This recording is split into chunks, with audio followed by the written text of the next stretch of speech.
ನಾರಾಯಣಂ ನಿಖಿಲಪೂರ್ಣಗುಣೈಕದೇಹಂ ನಮಸ್ಕಾರ ಆಚಾರ್ಯ. ನಿರ್ದೋಷಮಾಪ್ಯದಮಪ್ಯಖಿಲೈः ಸುವಾಕ್ಯೈः अस्योद्भवादिदमशेषविशेषतोऽपि वन्द्यं सदा प्रियतमं सन्नमामि।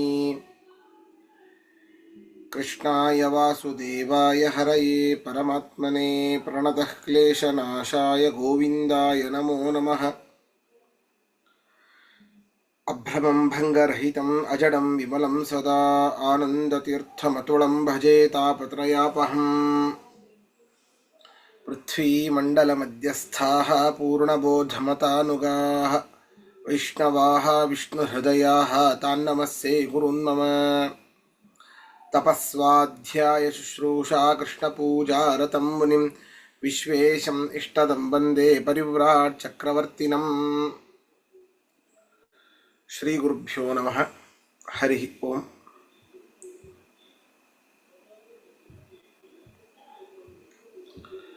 ಎಂಟನೆಯ ಅಧ್ಯಾಯದ ಕೊನೆಯ ಒಂದು ಶ್ಲೋಕದಲ್ಲಿ ಇದ್ದೇವೆ.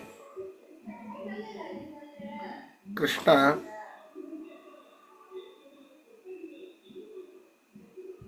ಈ ಒಂದು ಶ್ಲೋಕ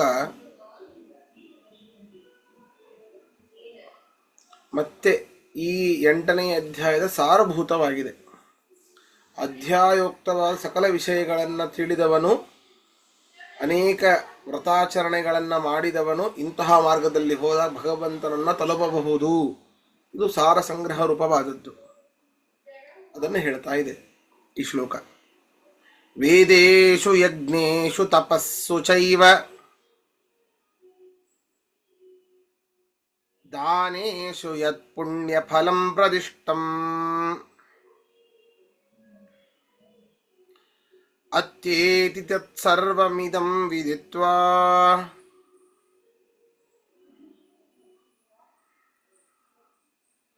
ಯೋಗಿ ಪರಂ ಸ್ಥಾನಮುಪೈತಿ ಚಾದ್ಯಂ.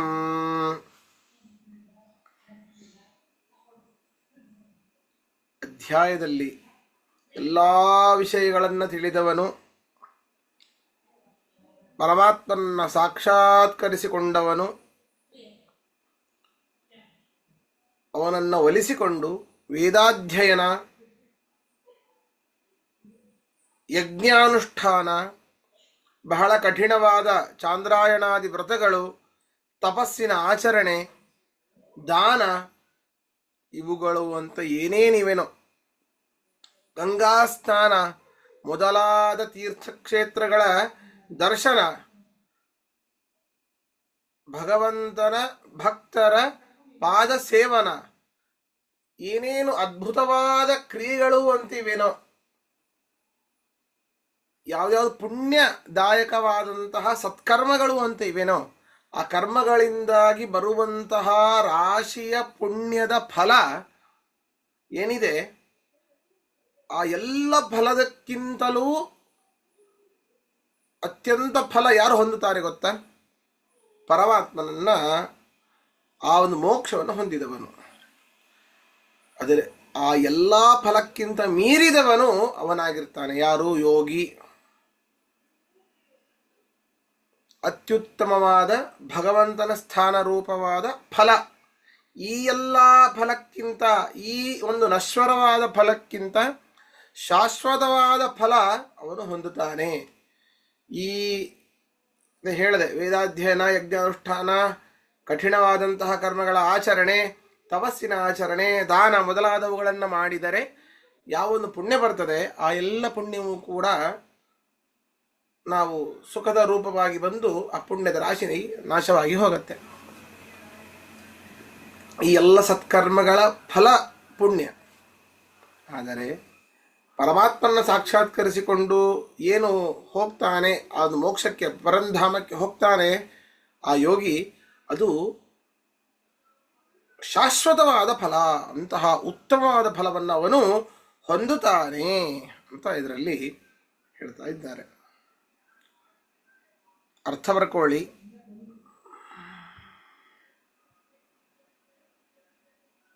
ವೇದೇಶು,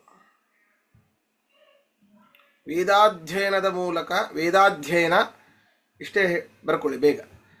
ವೇದೇಶು ವೇದಾಧ್ಯಯನ, ಯಜ್ಞೇಶು ಯಜ್ಞಾನುಷ್ಠಾನ, ಯಜ್ಞೇಶು ಯಜ್ಞಾನುಷ್ಠಾನ,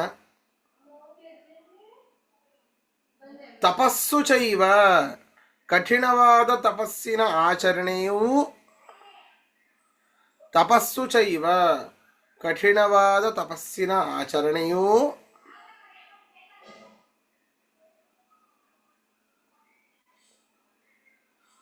ದಾನೇಶು ದಾನ ಇವುಗಳ ವಿಷಯದಲ್ಲಿ,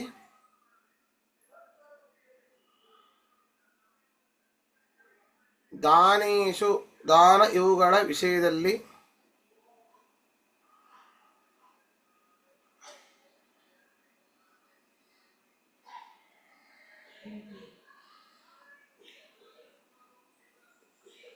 ಯತ್ ಪುಣ್ಯಫಲಂ ಯಾವುದೆಲ್ಲ ಪುಣ್ಯಫಲವನ್ನು, ಯಾವುದೆಲ್ಲ ಪುಣ್ಯಫಲವನ್ನು, ಯಾವುದೆಲ್ಲ ಪುಣ್ಯಫಲವನ್ನು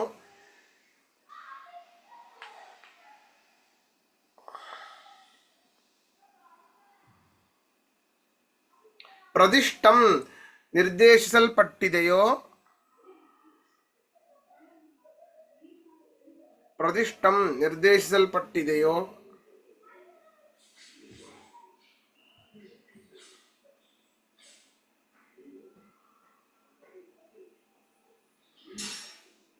ತತ್ಸರ್ವಮಿದಂ ಆ ಎಲ್ಲ ಪುಣ್ಯ ಫಲವನ್ನು, ತತ್ಸರ್ವಮಿದಂ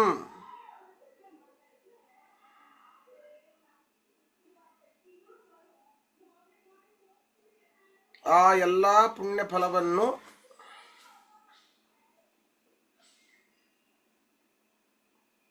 ಅತ್ಯೇತಿ ಅತ್ಯೇತಿ ಮೀರಿರುವನು,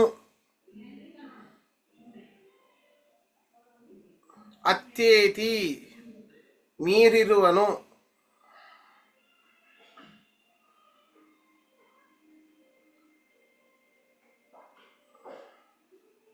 ಪರಂ ಯೋಗಿ ಯೋಗಿಯು,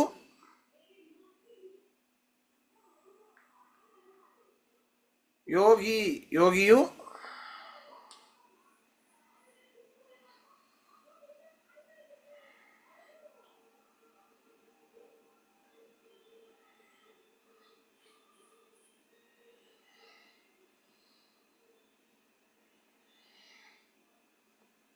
ಅಥವಾ ಇದಕ್ಕೆ ಈ ರೀತಿ ಅರ್ಥವನ್ನು ಮಾಡಬಹುದು. ಇನ್ನೊಂದು ಯೋಗಿಕ್ಕಿಂತ ಮುಂಚೆ ಹೇಳ್ತಾ ಇದ್ದೇನೆ. ತತ್ಸರ್ವಮಿದಂ ಆ ಎಲ್ಲ ಮಾರ್ಗವನ್ನು, ಅಂದರೆ ಯಾವ ಮಾರ್ಗ? ಉತ್ತರಾಯಣ ಮಾರ್ಗ, ದಕ್ಷಿಣಾಯಣ ಮಾರ್ಗ, ಈ ರೀತಿಯೂ ಬರ್ಕೊಳ್ಳಿ ಬ್ರಾಕೆಟಲ್ಲಿ. ತತ್ಸರ್ವಮಿದಂ ಈ ಎಲ್ಲ ಮಾರ್ಗವನ್ನು ವಿದಿತ್ವ ತಿಳಿದು ಅಂತ ಬರ್ಕೊಳ್ಳಿ ಸಾಕು, ಅಲ್ಲಿ ಫುಲ್ ಸ್ಟಾಪ್ ಹಾಕಿ. ತತ್ಸರ್ವಮಿದಂ ಈ ಎರಡು ಮಾರ್ಗಗಳನ್ನು ವಿದಿತ್ವ ತಿಳಿದು,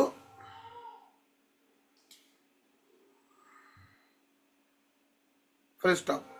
ಆದ್ಯಂ ಮೊದಲಿಗೆ, ಆದ್ಯಂ ಮೊದಲಿಗೆ, ಯೋಗಿ ಯೋಗಿಯು,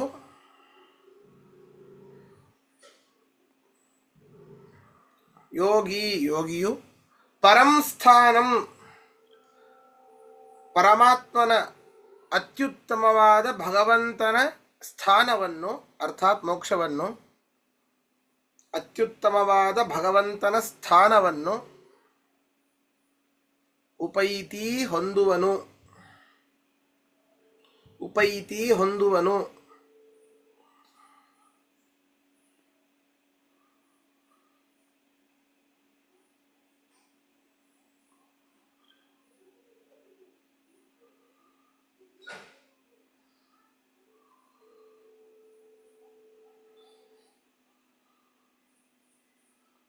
ಪ್ರಶ್ನೆ ಇದ್ರೆ ಕೇಳಿ, ಮುಂದೆ ಹೋಗೋಣ. ಹರೇ ನಮಃ. ಪ್ರಶ್ನೆ ಆಚಾರ್ಯ, ದೇವಯಾನ ಮಾರ್ಗ ಪಿತೃಯಾನ ಮಾರ್ಗ ಅಂತ ಹೇಳಿದ್ರಿ, ಹೇಳ್ದ ಕೃಷ್ಣ ನಮ್ಮಪ್ಪ ನಿಮ್ ಬಾಯಿಂದ. ಬರೀ ತಿಳ್ಕೊಂಡು ಉಪಯೋಗ ಇಲ್ಲ, ಅದನ್ನ ಅನುಸರಿಸ್ಕೋಬೇಕು. ಅದೇ ಇರೋದು ಪ್ರಾಬ್ಲಮ್. ತಿಳ್ಕೊಳಕ್ ನೀವ್ ಹೇಳ್ಬಿಟ್ರಿ, ನಮ್ಗೆ ಗೊತ್ತು. ಹೌದು. ಅನುಸರಿಸೋದನೇ ಅದೇನೇ ಮುಖ್ಯ. ಇದು ಅಡಚಣೆ ಆಗ್ತಾ ಇರೋದು. ಅಂದ್ರೆ ಮೊದಲು ಅನುಸರಿಸ್ಬೇಕಂದ್ರೆ ತಿಳ್ಕೊಳ್ಬೇಕು. ಹೌದು. ಆದ್ರಿಂದ ತಿಳ್ಕೊಳ್ಬೇಕು ಅಂತ ಮುಖ್ಯ. ಬರೀ ತಿಳ್ಕೊಂಡ್ರೆ ಸಾಲೋದಿಲ್ಲ, ಅದರ ಅನುಷ್ಠಾನ ಮಾಡಲೇಬೇಕು, ಅನಿವಾರ್ಯ ಅದು. ಅದರಿಂದಲೇ ಹೋದಾಗ ನಾವು ಒಂದು ಸದ್ಗತಿಯನ್ನು ತಲುಪಲಿಕ್ಕೆ ಸಾಧ್ಯ, ಸ್ಥಿರವಾದ ಒಂದು ಗತಿಯನ್ನ ತಲುಪಲಿಕ್ಕೆ ಸಾಧ್ಯ. ನಾವು ಕೊಪ್ಪಳಕ್ಕೆ ಬರ್ತೀನಿ, ನೀವು ಇಲ್ಲಿಂದ ಹೋಗಲ್ಲಿ ರೈಟ್ ಮಾಡಿದ್ರೆ ಅಲ್ಲಿ ಹಂಪಿ ಬರುತ್ತೆ ಅಂತ ಹೇಳ್ಬೋದು, ಅಲ್ಲ ಯಂತ್ರೋದ್ಧಾರಕ ಅಂತ. ಅಲ್ಲಿ ಹೋಗ್ಬೇಕು ನಾನು ಬರೀ ನಿಮ್ ಮನೆ ಮುಂದೆ ಕೂತಿರೋ ಹೋದಾಗ ಮಾತ್ರ ದರ್ಶನ ಆಗೋದು. ಹಾ, ಧನ್ಯವಾದ.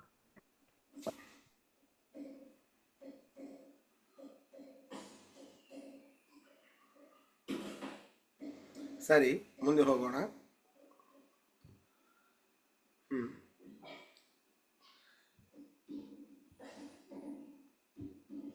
ಓಂ ತತ್ಸದಿತಿ ಶ್ರೀಮದ್ಭಗವದ್ಗೀತಾಸೂಪನಿಷತ್ಸು ಬ್ರಹ್ಮವಿದ್ಯಾಯಾಂ ಯೋಗಶಾಸ್ತ್ರೇ ಶ್ರೀಕೃಷ್ಣಾರ್ಜುನ ಸಂವಾದೆ ಜ್ಞಾನವಿಜ್ಞಾನಯೋಗೋ ನಾಮ ಅಷ್ಟಮೋಧ್ಯಾಯಃ. ಸಂಪೂರ್ಣಂ ಶ್ರೀಕೃಷ್ಣಾರ್ಪಣಮಸ್ತು.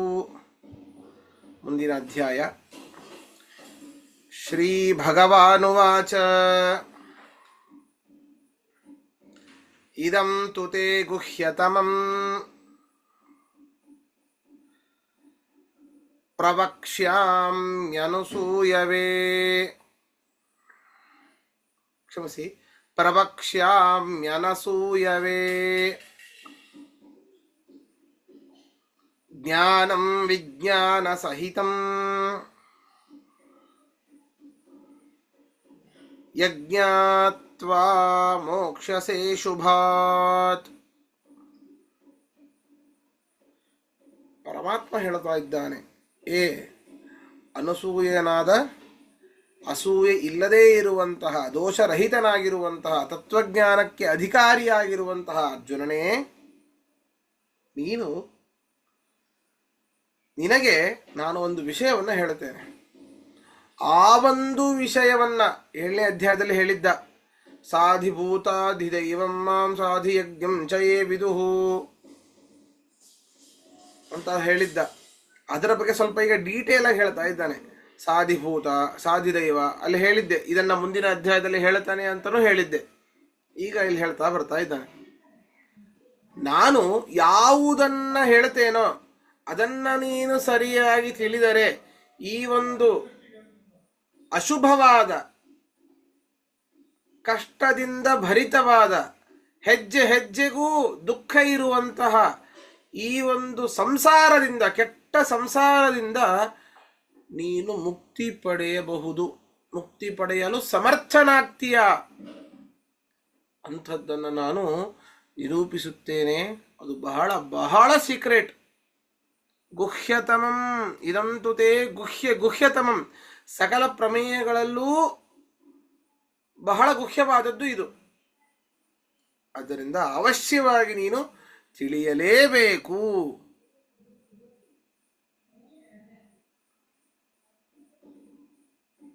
ನಾನೀಗೊಂದು ಗುಟ್ಟು ಹೇಳ್ತೇನೆ, ಯಾರಿಗೂ ಹೇಳಬೇಡ, ನಾನು ಯಾರಿಗೂ ಹೇಳಿಲ್ಲ ಅಂತೇನೆ ನಮ್ಮ ಫ್ರೆಂಡ್ಸಿಗೆ ಹೇಳ್ತಾ ಇರ್ತೇವೆ. ಹಾಗೆ ಕೃಷ್ಣ ಎಲ್ಲಿ ಮಾಡ್ತಾ ಇದ್ದಾನೆ, ಬಹಳ ಗುಹ್ಯವಾದದ್ದು ಅರ್ಜುನ ಅಂದ್ರೆ ಯಾರಿಗೂ ಹೇಳಬೇಡ ಅಂತಾನೆ ಅರ್ಥ. ಆದ್ರೆ ಅವನಿಗೆ ಹೇಳ್ತಾ ಇದ್ದಾನೀಗ. ಅರ್ಥಾತ್ ಸಕಲ ಸಜ್ಜನರು ಕೂಡ ಈ ಒಂದು ಗುಹ್ಯವಾದ ಶಾಸ್ತ್ರವನ್ನ, ಗುಹ್ಯವಾದ ಪ್ರಮೇಯಗಳನ್ನ ಅರಿಯಲಿ ಅಂತ ಅರ್ಥ. ಹಾಗಾದ್ರೆ ದುರ್ಜನಿಗೂ ಕೂಡ ಇದೇ ರೀತಿ ಅರ್ಥ ಆಗತ್ತೆ. ಅಂದ್ರೆ ಯಾರು ಮಧ್ವಾಚಾರ್ಯರ ಅನುಯಾಯಿಗಳು ಆಯಾಯ ಶಬ್ದಕ್ಕೆ ಸರಿಯಾದ ಅರ್ಥವನ್ನು ಪಡೆದಿರುತ್ತಾರೆ. ಇದೇ ಶ್ಲೋಕವೇ ಇರಬಹುದು, ಅವರು ಅನೇಕ ಮತಾಚಾರ್ಯರು ಅವರವರಿಗೆ ತಕ್ಕ ಹಾಗೆ ಮಾಡಿರ್ತಾರೆ. ಆದರೆ ವೇದವ್ಯಾಸರ ಒಂದು ಅಭಿಪ್ರಾಯಕ್ಕೆ ತಕ್ಕ ಹಾಗೆ ಮಾಡಿದವರು ಗೀತಾ ತಾತ್ಪರ್ಯದಲ್ಲಿ ಮಧ್ವಾಚಾರ್ಯರೊಬ್ಬರೇನೆ. ಅದರಿಂದ ನಿಜವಾದ ಮುಖ್ಯವಾದದ್ದು ಇದು. ಮತ್ತೇನು, ಇಲ್ಲಿ ಜ್ಞಾನ ವಿಜ್ಞಾನ ಸಹಿತಂ. ಏನಪ್ಪ ಇದು ಜ್ಞಾನ ವಿಜ್ಞಾನ ಅಂತಂದರೆ? ಜ್ಞಾನ ಅಂತಂದರೆ ಪರಮಾತ್ಮನ ಒಂದು ಸಾಮಾನ್ಯ ಜ್ಞಾನ, ಪರಮಾತ್ಮನ ಒಂದು ಕ್ರಿಯೆಗಳ, ಅವನ ಗುಣಗಳ, ಅವನ ಒಂದು ವ್ಯಕ್ತಿತ್ವದ ಒಂದು ಸಾಮಾನ್ಯ ಜ್ಞಾನ.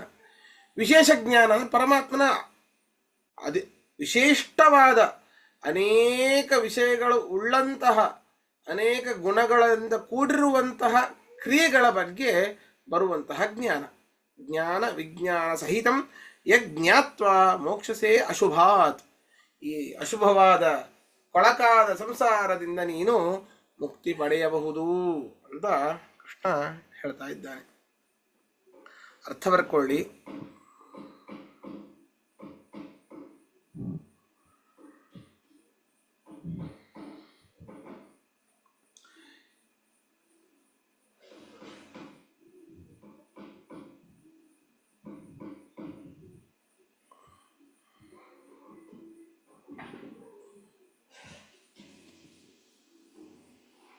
ಅನಸೂಯವೇ ಅನಸೂಯವೇ ಅಸೂಯಾರಹಿತನಾದ, ಅಸೂಯೆ ರಹಿತನಾದ, ತತ್ವಜ್ಞಾನಕ್ಕೆ ಅಧಿಕಾರಿಯಾದ ಅರ್ಜುನನಿಗೆ,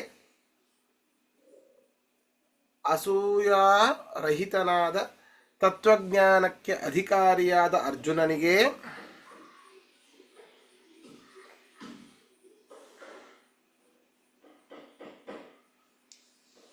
ಯಜ್ಞಾತ್ವಾ ಯಾವುದನ್ನ ತಿಳಿಯುವುದರಿಂದ, ಯಜ್ಞಾತ್ವಾ ಯಾವುದನ್ನ ತಿಳಿಯುವುದರಿಂದ, ಅಶುಭಾತ್ ಅಶುಭವಾದ ಸಂಸಾರದಿಂದ, ಅಶುಭಾತ್ ಅಶುಭವಾದ ಸಂಸಾರದಿಂದ,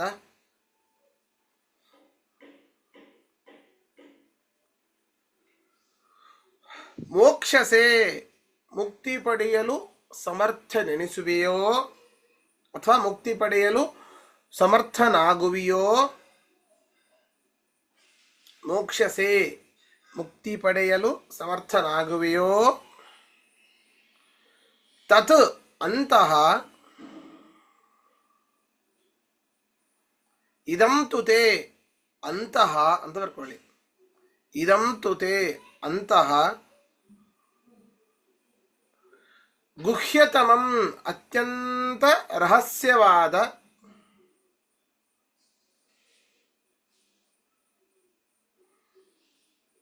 ಅತ್ಯಂತ ರಹಸ್ಯವಾದ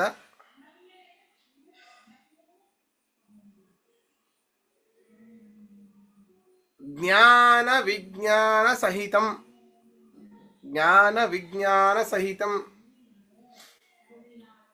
ವಿಶೇಷ ಪ್ರಮೇಯಗಳಿಂದ ಕೂಡಿರುವ ತತ್ವವನ್ನು, ವಿಶೇಷ ಪ್ರಮೇಯಗಳಿಂದ ಕೂಡಿರುವ ತತ್ವವನ್ನು ಪ್ರವಕ್ಷ್ಯಾಮಿ ಹೇಳುತ್ತೇನೆ, ಪ್ರವಕ್ಷ್ಯಾಮಿ ಹೇಳುತ್ತೇನೆ. ಪ್ರಶ್ನೆ ಇದ್ದರೆ ಕೇಳಿ.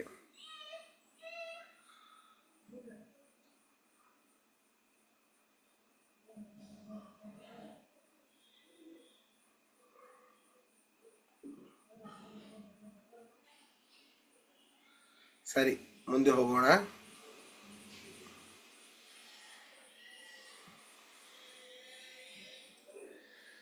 ರಾಜವಿದ್ಯಾ ರಾಜಗುಹ್ಯಂ ಪವಿತ್ರಮಿದಮುತ್ತಮಂ ಪ್ರತ್ಯಕ್ಷಾವಗಮಂ ಧರ್ಮ್ಯಂ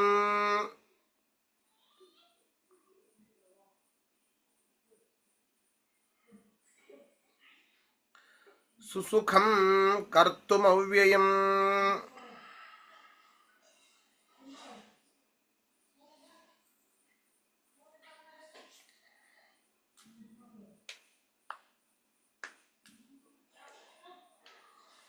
ಇದು ಸಾಮಾನ್ಯ ಅಲ್ಲಪ್ಪ ನಾ ಹೇಳ್ತಿರುವಂಥದ್ದು. ಯಾವ್ದ್ಯಾವುದು ವಿದ್ಯೆಗಳು ಅಂತ ಇವೇನೋ, ಆ ಎಲ್ಲದ ವಿದ್ಯೆಗಳ ರಾಜ ಇದು. ಎಷ್ಟು ನೋಡಿ, ಎಂತಹ ದೊಡ್ಡ ಸೀಕ್ರೆಟ್ ಅಂತ ಇದೇನೋ, ಬಹಳ ಬಹಳ ಜಗತ್ತಿನಲ್ಲಿ ದೊಡ್ಡದಾದ ಗುಹ್ಯವಾದ ಒಂದು ಕ್ರಿಯೆ ಅಂದ್ರೆ ಯಾವುದು? ಮಾತೋ ಕ್ರಿಯೆಯೋ ಏನೋ ಒಂದಾಗಿರಲಿ, ಅತ್ಯಂತ ಗುಹ್ಯವಾದದ್ದು ಯಾವುದೋ ಅದಕ್ಕಿಂತ ಗುಹ್ಯವಾದದ್ದು ನಾನು ಮುಂದೆ ಹೇಳಲಿಕ್ಕೆ ಬಯಸಿರುವಂತಹ ಈ ಒಂದು ಮಾತುಗಳು ಅಷ್ಟೇ ಅಲ್ಲ, ಬಹಳ ಬಹಳ ಪವಿತ್ರವಾದದ್ದು, ಉತ್ತಮವಾದದ್ದು. ಪರಮಾತ್ಮನ ಒಂದು ಅಪರೋಕ್ಷವನ್ನ ಸಾಧಿಸಿಕೊಡುವಂಥದ್ದು. ಅಷ್ಟೇ ಅಲ್ಲ, ಮೋಕ್ಷಕ್ಕೆ ನೀವು ಹೋಗಬೇಕಲ್ಲ, ಅದಕ್ಕೆ ಮೆಟ್ಟಿಲಿನ ರೂಪದಲ್ಲಿ ಇರುವಂಥದ್ದು. ಒಂದೊಂದು ನನ್ನ ಮಾತೂ ಕೂಡ ಮೋಕ್ಷಕ್ಕೆ ಮೆಟ್ಟಿಲುಗಳು. ಆದ್ದರಿಂದ ನೀನು ಇದನ್ನೇನಾದರೂ ಫಾಲೋ ಮಾಡಿದರೆ ಈ ಮೋಕ್ಷವನ್ನು ಸಂಪಾದಿಸಲು ಬಹಳ ಬಹಳ ಸುಷ್ಟು ಸುಖಂ, ಅನಾಯಾಸವಾಗಿ ನೀನು ಅದನ್ನು ಸುಲಭವಾಗಿ ಪಡೆಯಬಹುದು ಅಂತ ಕೃಷ್ಣ ಹೇಳ್ತಾ ಇದ್ದಾನೆ. ಅರ್ಥ ನೋಡಿ.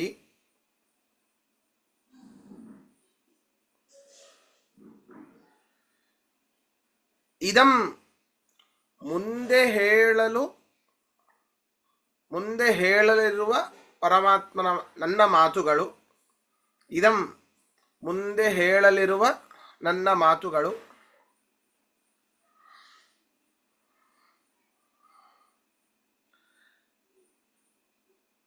ರಾಜವಿದ್ಯಾ,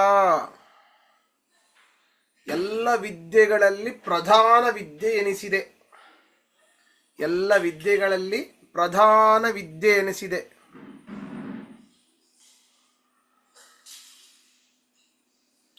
ರಾಜಗುಹ್ಯಂ, ಅತಿ ಗೌಪ್ಯವಾದ ವಿಷಯಗಳಲ್ಲಿ ಗೌಪ್ಯವಾದದ್ದು. ಅತಿ ಗೌಪ್ಯವಾದ ವಿಷಯಗಳಲ್ಲಿ ಗೌಪ್ಯವಾದದ್ದು.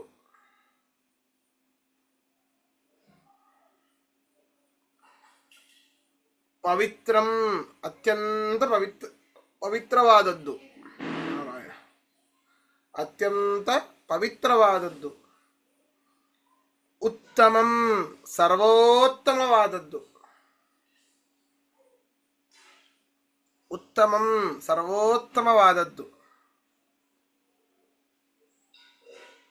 ಪ್ರತ್ಯಕ್ಷಾವಗಮಂ, ಪ್ರತ್ಯಕ್ಷಾವಗಮಂ, ಪರಮಾತ್ಮನ ಅಪರೋಕ್ಷ ಜ್ಞಾನವನ್ನು ಸಾಧಿಸಿಕೊಡುವಂಥದ್ದು.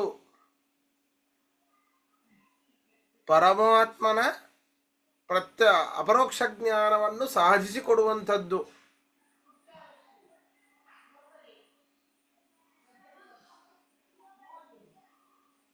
ಅವ್ಯಯಂ,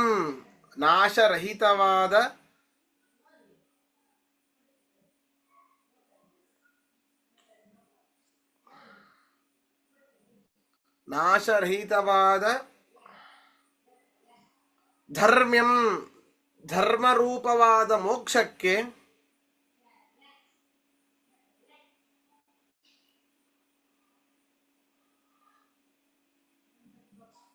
ಧರ್ಮರೂಪವಾದ ಮೋಕ್ಷಕ್ಕೆ ಸೋಪಾನವೆನಿಸಿರುವುದು.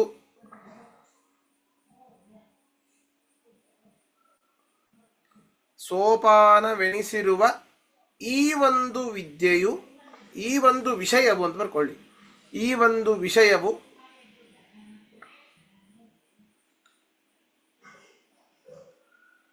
ಕರ್ತುಂ, ಮಾಡಲು ಅಥವಾ ಸಂಪಾದಿಸಲು. ಕರ್ತುಂ, ಮಾಡಲು ಅಥವಾ ಸಂಪಾದಿಸಲು. ಸುಸುಖಂ, ಅತ್ಯಂತ ಸುಲಭವಾದದ್ದು. ಸುಸುಖಂ, ಅತ್ಯಂತ ಸುಲಭವಾದದ್ದು. ಪ್ರಶ್ನೆ ಇದ್ರೆ ಕೇಳಿ.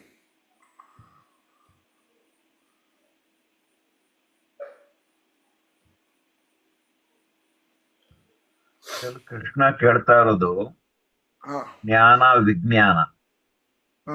ಈ ಅಧ್ಯಾಯದಲ್ಲಿ ನಿಮ್ಗೆ ವಿಜ್ಞಾನ ಹೇಳ್ಕೊಡ್ತೀನಿ, ಅದನ್ನ ಕಲ್ತ್ಕೊಂಡ್ರೆ ನಿಮ್ಗೆ ಮೋಕ್ಷ ಚಾನ್ಸ್ ಇರುತ್ತೆ, ನಿಮ್ಗೆ ಎಲಿಜಿಬಿಲಿಟಿ ಇರುತ್ತೆ ಅಂತ ನಂಗೆ ಅರ್ಥ ಆಯ್ತು. ಹೇಗಿದಾ? ಜ್ಞಾನ ಅಂತೂ ನಾನು ಸ್ಕೂಲ್ ಕಾಲೇಜ್ನಲ್ಲಿ ಕಲ್ತ್ಕೋತೀನಿ, ಅದು ಹೊಟ್ಟೆಪಾಡಿಗೆ. ಈ ಸ್ಕೂಲ್ ಕಾಲೇಜ್ ಇದ್ದಲ್ಲ, ಪರಮಾತ್ಮ ವಿಷಯಕ ಜ್ಞಾನ, ಪರಮಾತ್ಮ ವಿಷಯಕ ವಿಶೇಷ ಜ್ಞಾನ. ಹಾ ಕರೆಕ್ಟ್. ವೇದ ಆಗಿದೆ ಅವೆಲ್ಲ ವೇದ ಪಾರಾಯಣ. ಹಾ, ಸರಿ, ಧನ್ಯವಾದ.